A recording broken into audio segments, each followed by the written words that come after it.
meticulous diaries, meticulous. He had this habit of writing down details about whom he met, when he met him first and when he met him or her the last.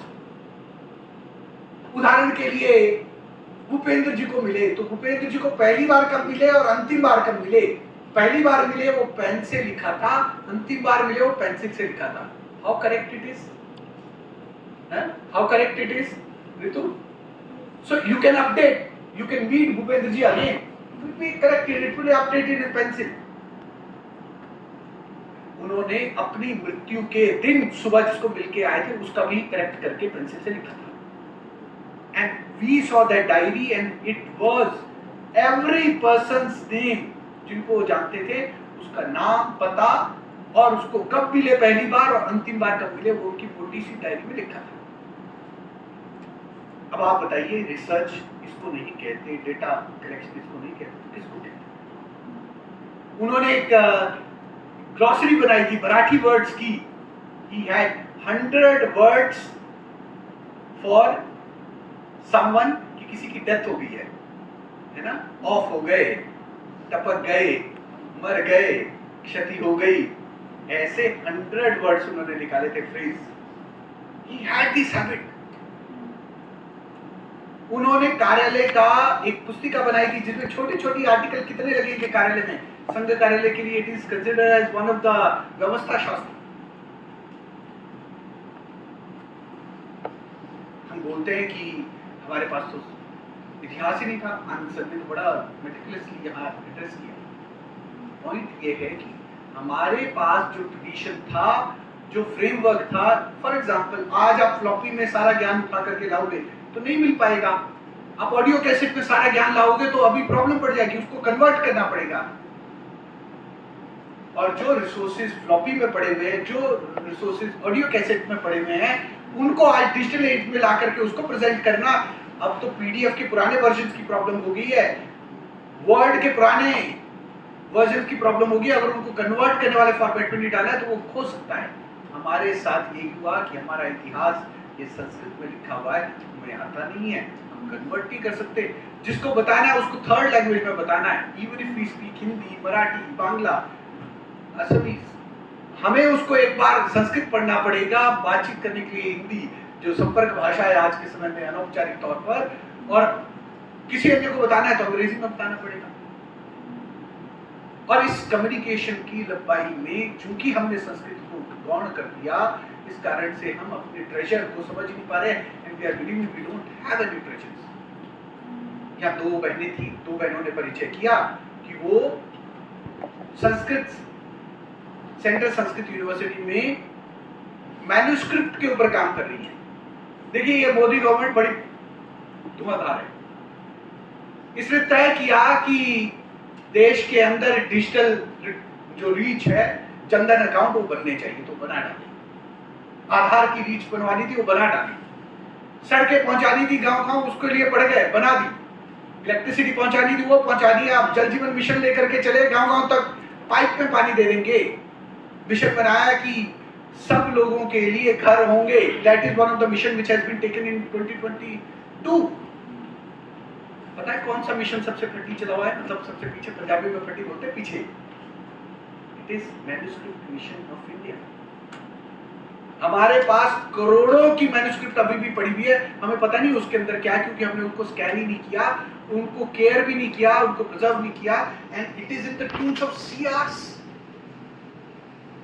और हमें मालूम नहीं उनके अंदर क्या है, इसलिए हमारा गैप है. हम विश्वास कर रहे हैं हमारे पास तो कुछ नहीं, इतिहास तो सब लोगों ने वेस्ट से आए उन्होंने लिखा, और हम अभी भी नोट्स नहीं बना रहे हैं. मुझे सुन सकते हैं, एक शब्द लिखते जाइए, बाद में आपको याद आ जाएगा. This is the second point. What we want is to believe in our knowledge. And anywhere if you are reading any literature, go back to your ancient literature one में और पढ़िए उसको कि वहाँ से आपके सब्जेक्ट का क्या मिलता है, क्या मैच होता है, कौन सी नई नॉलेज मिलती है, और उन दोनों को मैच करके देखिए कि आपके पास क्या रेफरेंस पॉइंट आते हैं. कहते हैं कि पहले किसी भी स्नातक को 4 वेद आने चाहिए होते थे, उसको ब्राह्मण ग्रंथ आने होते थे, तब जाकर के उसको माना जाता था कि अब आप स्नातक हो सकते हैं, और उसके बाद की जो अध्ययन था वो एंडलेस था। आपको डिबेट करने के लिए जो वेदों के शास्त्र है उसकी जानकारी रहनी चाहिए, ताकि आप डिबेट के फॉर्मेट में तो आ पाओ। दर्शन क्या है नहीं है ये तो पहले पता होना चाहिए था। और आज जब हम लिटरेचर रिव्यू करने के लिए जाते हैं, लिखने पढ़ने के लिए जाते हैं, तो समस्या हमारे साथ क्या आ रही है कि we take references out of every place. Tom Dick and Harry की राइटिंग, सबकी राइटिंग उठा करके चेप देते हैं और पेपर बना देते हैं। और उससे हो क्या रहा है कि भैया पाकिस्तान के साथ हमारे रिलेशन के बारे में अगर आप शाहरुख खान के कोट को भी लिख दोगे तो फिर आप क्या डायरेक्शन बनाओगे कि पाकिस्तान के साथ हमें कैसे डील करना है। और ये होता है कि डेटा इंटेंसिव, बड़ा फैक्ट है कि डेटा इंटेंसिव रिसर्च करनी चाहिए। यस, करनी पड़ेगी, डेटा इंटेंसिव करनी पड़ेगी। Problem is we are putting too much of data and very little of the theories. हमें पता नहीं चल रहा है कि किस पॉइंट को किस रेफरेंस पर बोलना है। एक व्यू रचना होती है युद्ध करने की भी, संख्या से युद्ध नहीं लड़ा जाता। आप रिसर्च पेपर में number of citation, number of research, number of comments, उससे रिसर्च नहीं कर सकते।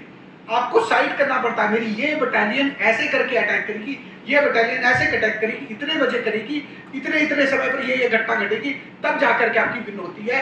रिसर्च में भी आपकी एग्जांपल्स का एक थ्योरी जनरेट होना चाहिए, वो थ्योराइज करना ही अपने हाइपोथेसिस को प्रेजेंट करना होता है। प्रॉब्लम है हम भारत में रिसर्च पढ़ते हैं उसमें थ्योराइज नहीं कर रहे हैं।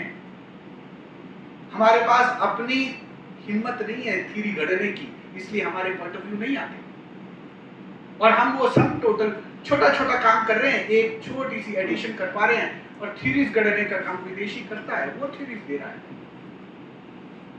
कौन से सिद्धांत काम करेंगे, क्यों भारत के अंदर ये सारे प्रवेश के अंदर अलग अलग थ्योरीज आती हैं, वो विदेशी दे पा रहे हैं। मैं किसी बंधु से मिल रहा था, इंटरनेशनल रिलेशंस के वो रिसर्चर है। मैंने उनसे निवेदन किया कि ये एक इंटरनेशनल रिलेशंस के अंदर पीएचडी कर चुके व्यक्ति हैं, पोस्ट डॉक्टरल काम कर रहे हैं, थिंक टैंक में काम करते हैं। मैंने उनका पेपर उनको सेंड किया। वो बंधु अभी पीएचडी कर रहे हैं जिनको मैंने भेजा था। उन्होंने कहा आशीष जी आप मेरे से बड़े हैं, आपने मुझे आज्ञा दी है तो मैं जरूर पढ़ूंगा, परंतु एक एकेडमिक उसमें बड़ी चिंता का विषय है कि अगर मैं किसी पीएचडी कर चुके वाले व्यक्ति का पेपर को रिव्यू करूंगा तो उनको बुरा लग सकता है। मैंने उनको कहा कि that person is very humble person और मेरी चर्चा हुई है, वो आपकी बात सुनने के लिए तैयार है, आप एक बार जेन्युइनली इसको पढ़िए पेपर को और फीडबैक दीजिए। उन्होंने पढ़कर के फीडबैक दिया कि आशीष जी जितनी रिसर्च इसने की है इसका 1/5 भी मटेरियल इकट्ठा करके मैं इससे अच्छा पेपर लिख सकता था। इसमें सिर्फ एक ही चीज मिसिंग है, जो डेटा इकट्ठा करने में इतनी मेहनत की गई है, थ्योराइज करने में बिल्कुल मेहनत नहीं की गई है। यह पेपर कलेक्शन ऑफ डेटा की सिवाय कुछ नहीं बनता। It doesn't stand in the eyes of international researchers who would like to check you on the knowledge of connecting it with the theory. आप जब ये थ्योराइज ही नहीं करोगे कि इतना सारा डेटा दे दिया क्राइम का, इतना सारा डेटा सिक्योरिटी का, इंसिडेंट का, भारत पाकिस्तान के अंदर पाकिस्तान के द्वारा इनिशिएट किए गए टेरर इंसिडेंट्स का, उसके बाद की पॉलिसीज का जो आपने अलग अलग जगह की, सबको कोट कर दिया, but you haven't theorised the problem. इसलिए किसी भी फिनोमेनन को एड्रेस करने के लिए हम बोलते हैं you need to theorize it. समाज क्षेत्र में जो चल रहा है, जनजाति, जाति, विभिन्न वर्ग, समुदाय, philosophical research, anthropological research, psychological research, students के बारे में, यूथ के बारे में, उनकी ओपिनियन के बारे में, आइडियाज के बारे में, you need to give a theory. अब आप थ्योरी कैसे देंगे? तो आपने चाणक्य सीरीज देखी होगी, चाणक्य संवाद कर रहे हैं उसके ओपनिंग समय में। चाणक्य बोल रहे हैं कि यह आचार्य ने कहा कि मंत्रिपरिषद कितनी संख्या की होनी चाहिए, तो एक का उल्लेख करते हैं, वो कहते हैं कि उनके द्वारा कहा गया है कि 6 की होनी चाहिए, किसी ने कहा 9 की होनी चाहिए, किसी ने कहा 12 की होनी चाहिए, किसी ने कहा 20 की होनी चाहिए, परंतु मैं चाणक्य मानता हूं कि यह जितनी राजा की क्षमता है उतनी होनी चाहिए, जितना वो एड्रेस कर सके, डील कर सके। अब ये थ्योरी देना हुआ कि now you have stated your position, you have theorised different point of views, उनके बारे में अपना ओपिनियन दिया, अब आपको उसको एक्सप्लेन करना है अगले पन्नों में। आपने कोई एक बुक उठाई होगी जो पूरी दुनिया के अंदर सारे इज़म्स को और उनको रिलेट कर दिए। युवाल हरारी की बुक सेपियंस के अंदर बोला गया है कि 150 की संख्या के पश्चात एक था वो सेपियंस बनने के लिए आगे बढ़ा, क्योंकि उसने इमेजिन करना शुरू किया कि there is another higher power which governs these people, और जैसे ही उसने उस पर बिलीव करना शुरू किया तो उसने इमेजिनरी अथॉरिटी, इमेजिनरी आइडियाज के ऊपर विश्वास किया, वो उसने गॉड के ऊपर किया, उसने रिलीजन्स को मानना शुरू किया, पेपर के ऊपर मानना शुरू किया, फिर आप मनी को मान लीजिए, कॉन्ट्रैक्ट्स को मान लीजिए, स्टेट को मान लीजिए, राजा को मान लीजिए, किंग्स एंड किंगडम्स को मान लीजिए। ये सारी चीजें तब होती है जब वो इमेजिन कर दिया जाता है कि there is an higher body, higher being for which we work. इसलिए पहले उसको डराया गया आकाश की शक्तियों का, फिर बाद में उसको वही लाभकारी लगा कि इससे काम भी चलाया जा सकता है। इसलिए हमें अपनी रिसर्च मायने उसको फंडामेंटल केवल डेटा से नहीं, हमें उसको थ्योरीज में इसके अंदर पढ़ना पड़ेगा और उसके लिए अपनी बैंडविड्थ को बढ़ाना पड़ेगा। हमें अपने प्रशिक्षण की दृष्टि से हमें लगता होगा हम तो पीएचडी में पहुंच गए, इंटर्नशिप क्यों करनी है? There is never an end. अब पीएचडी के पश्चात भी पोस्ट डॉक्टरल रिसर्चर बनने के लिए अगले एक संस्थान में लोग जाते हैं। आप प्रयास करिए, आपके नाम के पीछे आईआईटी का रिसर्चर लगे। आप पोस्ट डॉक्टर करने के लिए जाइए, आप इंटर्नशिप करने के लिए जाइए, get into one step above, एक कदम ऊपर जाइए, क्योंकि इसी को ही अपने जीवन की यात्रा कहा गया है। मैंने एक बार आदरणीय मनोज कांत जी से ऐसी बात कर रहा था कि मनोज जी, आपने एक बार मेरे साथ चर्चा करते हुए अनुलोम विवाह और विलोम विवाह की चर्चा की कि शास्त्रों में अनुलोम विवाह की अनुमति है, विलोम विवाह की अनुमति नहीं है। तो मैंने पूछा कि ये डिफरेंस क्यों है? अनुलोम विवाह का अर्थ है शास्त्रों में कन्या को अपने जीवन में विवाह के लिए, जिसको परंपरा में यह कहा गया है कि चूंकि वह ज्ञान के लिए प्रणीत होती है और ज्ञान के आधार पर ईश्वर को प्राप्ति के लिए प्रणीत होती है, तो अपने जीवन में ज्ञान की दिशा में बढ़ना चाहिए। उसके विपरीत को इसलिए बंद किया ताकि उसको डिस्करेज करना है। और चूंकि भारत में हर एक नोशन का एंड पॉइंट ये आता था कि आपके पास अधिक संपत्ति होगी, आप अधिक शक्तिशाली होगे, उसकी बजाय अधिक ज्ञान को अर्जित करने के रास्ते जहां पे वो सारे रास्ते सही रास्ते हैं। और इसके अंदर इंटरकास्ट मैरिजेस अलाउड थी। जो लोग पढ़ते हैं सोशियोलॉजी जानते हैं, जिस चीज का उल्लेख कर रहा हूं उसको शास्त्रों में देख सकते हैं। और चूंकि आप एक तरह के सिस्टम को अलाउ करना चाहते थे, दूसरे को डिस्करेज करना चाहते थे, दूसरे को डिस्करेज किया, इसको अलाउ किया।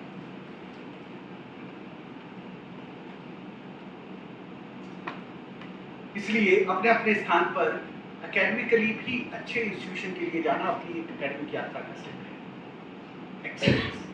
क्या हमें ये नहीं लगता जीवन में कि मैं कभी तो एक चीज ऐसी करूं जिसमें जो दुनिया का बेस्ट है उसको देख पाऊं? नहीं तो मैं रहा पड़ा हुआ यहाँ इसी स्थान पर, दुनिया में बेस्ट क्या है मुझे मालूम नहीं है।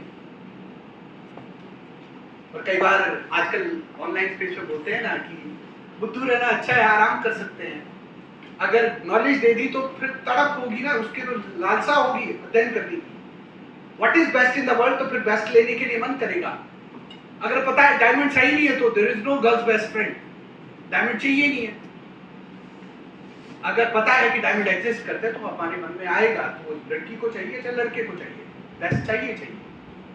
अब पॉइंट ये है कि मैंने तो प्रयास ही भी किया, मेरे सब्जेक्ट का मोस्ट ब्रिलियंट प्रोफेसर कौन है, तो बढ़िया अच्छा है, हमारी पे चली हुई है, हमारा रिसर्च स्टाइपेंड चला हुआ है, अपने को प्रॉब्लम नहीं है, रिसर्च लिख देंगे। बट द डे वी वो ये दिमाग में आ गया कि दुनिया का बेस्ट प्रोफेसर क्या है, वो क्या लिखते हैं, कितने दिनों में किताबें छापते हैं, कैसे रिसर्च करते हैं, तो हमारा मन करेगा उनके साथ इंटरेक्शन करने का। हम उनको ईमेल लिखेंगे, पत्र लिखेंगे, उनसे बात करेंगे, संपर्क करेंगे, और ये हमारे को करना पड़ेगा। ये हमारे प्रशिक्षण का हिस्सा है। हमारे प्रशिक्षण का हिस्सा है कि हम नए आने वाले विद्यार्थी को ये अपॉर्चुनिटी सिखाएंगे, क्योंकि तब जाकर के शोध की टोली बनेगी। हम जैसे रिसर्चर बनाएंगे वैसी रिसर्च का आउटपुट निकलेगा, वैसा देश के लिए। ये सारा कुछ आप कर रहे हो। गेम थ्योरी कहती है you only try for your personal goals and end goals of the country will be served। आप सभी अपने अपने मन का करिए, अपने लिए अच्छा करने के लिए जाइए। आप अगर अच्छे बन गए तो देश में ज्यादा लोग अच्छे बन जाएंगे, अच्छे रिसर्चर बन जाएंगे, देश का भला हो जाएगा। आप में से सोशल नेटवर्क मूवी कितने लोगों ने देखी? और अगर आपने वो सीन नहीं देखा है तो देन गेम थ्योरी समझ में नहीं आएगी कि क्या पढ़। अब मैं एक्सप्लेन करना बेचारा आदमी फर्जी से एक्सप्लेन करना नहीं, आप देखो उसको। इसलिए अपने स्थान पर आज हम विद्यार्थी हैं, आज हम रिसर्चर हैं। आगे चलकर के एकेडमिक लीडर तभी बन पाएंगे जब ये NAAC of meeting people, networking with them, building a network, ये अगर आएगा तब जाकर के हम अच्छे रिसर्चर बन पाएंगे। आज ग्लोबल एकेडमिया में कल्चर चलता है कि who is your academic father, who is your academic grandfather, who is your academic great grandfather, and these Nobel laureate professor they have an academic family। अरे उनके जो स्टूडेंट के पढ़ाए हुए पीएचडी कराए हुए स्टूडेंट के पीएचडी कराए हुए स्टूडेंट की एक लैडर बनती है, it runs into hundreds. That's how they build their lab and lab network, and once in a while wherever they like these grand professor they invite these whole fraternity of their downward research fraternity, their family, research family, और उनके साथ engage करते हैं, research problem को question करते हैं, क्योंकि उनकी एक टीम बन चुकी होती है। हम क्यों नहीं प्रयास कर सकते कि आज से हम सोचे और कल दिन को चल करके जो रिसर्च है उसके हम अनडिस्प्यूटेड लीडर बने। अगर आप फेमिनिज्म की बात कर रहे हैं, इंडियन फैमिली हिस्ट्री की बात कर रहे हैं, तो हमारे पास वो थॉरो काम होना चाहिए कि हम उसकी लीडरशिप ले पाए।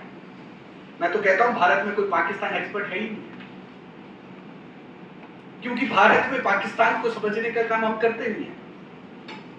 और हम जानते हैं कि हमारा ये जन्मजात अधिकार है कि सब लोगों को पाकिस्तान के बारे में बोलना है जैसे सब लोगों को क्रिकेट के बारे में मालूम है। And that is a very bad way of deciding about a country which is avowed to oppose our nation. इसलिए रिसर्च करने वाले व्यक्ति ने किसी भी डिसिप्लिन को साधना की तरह लेना चाहिए, और फिर उसका अ से ज्ञ तक कितनी पब्लिकेशन हुई है उसको अपने लाइब्रेरी में, घर में, कहीं पर भी जहां आप अपनी पर्सनल लाइब्रेरी जाते हो वहां पर ला करके उतार के रखना चाहिए। आई हैव नोन पीपल जिन्होंने अपने सारे paper, research paper spiral bind में रखे हुए हैं। आई नो अ जेंटलमैन जिसने 450 किताबें इसलिए पढ़ी कि उसको इंटरनेशनल रिलेशन जानना था, और उसने 6 मोटे notebook, spiral bind notebook library में एक साल लिखे हैं ये जानने के लिए कि ये 450 बुक्स में क्या थ्योरी बोली गई है, कौन से इंसिडेंट के लिए बारे में बोला गया, क्या फ्रेमवर्क रखा गया, ताकि इसके बाद वो बोलता है कि मुझे कोई और बुक पढ़ने में एकदम क्लिक होता है कि वो कौन सी थ्योरी में है। और कभी मुझे लेक्चर देने जाना है, वो 6 स्पाइरल बाइंड है, उनमें से कभी भी उठाता हूँ। I am well prepared, ready for any work. Did we ever try touch upon that level of serious in our discipline? अरे भाई हमें पता भी है कि मेरे सब्जेक्ट की कितनी किताबें पब्लिश हुई हैं, कितने पेपर पब्लिश हुए हैं। मुझे एक बात बताया आईआईएससी के एक स्कॉलर ने कि आशीष जी मैंने 125 किताबें पढ़ी अपने सब्जेक्ट की, in papers I can't tell you how many I have read in order to prepare that same copy which I suggested in the morning. यानी व्यक्ति अपने सब्जेक्ट को पढ़ने जानने के लिए 125 किताबें पढ़ चुका था, और पेपर्स की लिमिटलेस पेपर, क्योंकि साइंस में पेपर्स अधिक होते हैं, किताबें कम होती हैं। मैं एक बंधु से मिला जिन्होंने कहा कि आशीष जी रिसर्च के मामले में आज सिचुएशन ये है, whatever you are reading in textbook it only cover 40 to 50% of knowledge, and whatever you read in paper it cover 60 to 70%, 60 for that matter, not 70%। And whatever you read, you want to gain, you need to go into the patents, designs, copyrights, उसमें आपको 70-80% तक knowledge मिलेगी। और अगली knowledge अगर आपने लेनी है, इट इज द सीक्रेट्स, ये बिजनेस सीक्रेट्स है जो लगभग आपको 80 से 90 और 100 तक पहुंचने के लिए मदद करेंगे। और कई बार आपको मालूम पड़ेगा कि जो इंडस्ट्री सीक्रेट्स है उससे भी आगे एक और चीज होती है, वो होता है लैब में होने वाली रिसर्च। मैं आईआईटी बॉम्बे के एक प्रोफेसर को मिल रहा था, उन्होंने मुझे बताया कि Ashish ji, I am not submitting my latest data which has an efficiency of 4.5. I am submitting a paper data which has an efficiency of 2.6. This 2.6 also will be giving me a fair publication. मेरा publication हो जाएगा, मुझे कोई डर नहीं है, but I don't want to submit a data and chemical which can get you a 4.6. ये मैं रोक के रखना चाहता हूँ because I don't know whether it would be leaked and utilized by some other group, because I want to keep a gap of almost like 2 years in my hand when I do research. मैं किसी और group को अपनी latest data नहीं देना चाहता ताकि वो मुझे कैप्चर करके आगे बढ़ जाए. The same problem which I told in the morning, Apple in China, the same mistake was done. These Apple people gave the latest research to China and now China has overruled them. क्योंकि civilisation आगे बढ़ती है, वो knowledge के आधार पे बढ़ती है, research के आधार पे बढ़ती है. आप याद करो कि पिछला कौन सी घटना घटी थी जिसके बाद में लोग आगे गए. देखिए, दुनिया में तलवार की राज जब चलता था तो दुनिया की सबसे ताकतवर तलवारें जो थी, एक वुड स्टील थी भारत की और एक समुराई की तलवार थी. वो समुराई दुनिया के सबसे यूनिक तलवार चलाने वाले लोग होते हैं. एक तलवार में अच्छे से अच्छी वो वृक्ष को, पौधे को, जो ठीक मोटाई का भी हो, उसको भी काट देते हैं. आपने कई बार देखा होगा. परंतु उनके सामने जब गन्स आई तो वो खत्म हो गए. They lost because it was a technological change. They could not stand. प्रश्न आया कि जब भारत में टीपू के साथ ब्रिटिश आर्मी फाइट कर रही थी तो उन्होंने देखा कि रॉकेट्स भारतीय आर्मी थी वो चला रही थी अंग्रेजों के ऊपर. उनके पास बंदूकें थी पर रॉकेट्स नहीं थे. उन्होंने देखा कि रॉकेट्स हो सकते हैं, उनका प्रयोग किया जा सकता है. वो वापस गए, उन्होंने हमसे पहले कॉपी कर डाला उसको और उसको यूटिलाइज किया और उनकी इंडस्ट्रियल फोर्स लगा करके उसकी यूटिलाइज करते हुए उन्होंने गन्स और अलग अलग चीजें, बड़े तोपखाने बनाए. It is a technological war. The day you have a comparable technology with various civilization, the middle ages will come back. जिस दिन आपके पास और दुनिया की कई संस्कृतियों के पास बराबर टेक्नोलॉजी होगी तो क्लैश ऑफ सिविलाइजेशन वापस आएगा और मेडिवल दुनिया ये दूर नहीं रहेगी. It is a just a counter balance which is being maintained. अगर आप वर्ल्ड हिस्ट्री पढ़ते हो तो आपको यह मेरा बोला हुआ पॉइंट अक्षरशः समझ आएगा. इसलिए आवश्यक है कि हम अध्ययन को इतनी गहराई पर लेकर के जाएं. अब विषय आता है कि हमारी करियर कैसा, आगे कैसे जाएंगे. अपने सामने बहुत सारी अपॉर्चुनिटीज है, अपने सामने बहुत सारे मौके हैं. अब वो मौके तभी आकर के आते हैं जब आप अपने सामने एक टारगेट रखते हैं. हमने तय किया कि मुझे जॉब लेनी है तो हम जॉब ले पाएंगे, हम जॉब लेकर के अपने स्थान पर पहुंच सकते हैं. परंतु अगर हमने तय किया कि जीवन में मेरी यात्रा ये ज्ञान के अर्जन की होने वाली है, मैं दुनिया में लीडिंग संस्थानों में पहुंचना चाहता हूं, तब हमारी जर्नी बिल्कुल अलग रहेगी. और उस जर्नी के आधार पर हम आगे आने वाले दिनों में उन स्थानों पर पहुंच पाएंगे. मैं उदाहरण देना चाहूँगा एबीवीपी ओवरसीज के अंतर्गत चलने वाले एक अभियान का, जिसपे स्टूडेंट्स को उच्च शिक्षा के लिए गाइड करते हैं, चाहे वो पीएचडी प्रवेश है, पोस्ट डॉक्टरल रिसर्च करने के लिए अपॉर्चुनिटीज़ हैं, अंडर ग्रेजुएट एजुकेशन के लिए हैं. ये सारे नेटवर्क पिछले कुछ वर्षों में हमने खड़े किए हैं. मेरा आपसे निवेदन है कि अगर आप अपने समय का सदुपयोग करना चाहते हैं और रिसर्च में आगे बढ़ना चाहते हैं तो ये सारी अपॉर्चुनिटी आपके लिए भी उपलब्ध है. और अपने अपने डिसिप्लिन की रिसर्च करने के लिए पहले से ही माइंडसेट बना करके हम जाएंगे तो नॉलेज के तौर पे हम आ पाएंगे. मैं एक एग्जांपल दे करके अपनी वाणी को विराम दूंगा. प्रोफेसर अभिज्ञान सत्यम नाम के प्रोफेसर हैं, हार्वर्ड विश्वविद्यालय में असिस्टेंट प्रोफेसर हैं. एक बार मैं उनसे बातचीत कर रहा था. उन्होंने बताया कि उनकी पढ़ाई बिहार के सामान्य गवर्नमेंट कॉलेज पे, गवर्नमेंट स्कूल में हुई. कॉलेज के लिए पटना में पढ़े, बीएससी एमएससी करते करते पीएचडी उन्होंने, पूरी जर्नी जो उनकी रही पीएचडी करने के लिए वो एम्स पहुंचे. उन्होंने बताया कि एम्स तक पहुंचने के बाद उन्होंने 4 पोस्ट डॉक रिसर्च की और चौथी पोस्ट डॉक रिसर्च पे वो हार्वर्ड मेडिकल स्कूल में पहुंचे और फिर हार्वर्ड मेडिकल स्कूल में पोस्ट डॉक्टरल रिसर्चर, फिर रिसर्चर, साइंटिस्ट, अलग अलग रिसर्च पोजीशन और बाद में असिस्टेंट प्रोफेसर की पोजीशन। उनकी जर्नी, वो कहते हैं कि अगर मुझे नेटफ्लिक्स की सीरीज बनानी हो तो इट माइट टेक 3 सीरीज, जिसमें एक सीरीज में स्कूल एजुकेशन लालटेन के नीचे पढ़ना लालू राज में, और दूसरी जर्नी है जो उन्होंने पोस्ट डॉक्टरल रिसर्च की और उस पीएचडी तक पहुंचने की रिसर्च की, एक स्कूलिंग पर, एक कॉलेज और पीएचडी पहुंचने, और तीसरा था पोस्ट डॉक्टरल रिसर्च जिससे वो हार्वर्ड तक पहुंचे। अगर मन में ठाना हो, मन में तय हो, तो यह सारी अपॉर्चुनिटी हमारे जीवन में आ सकती है।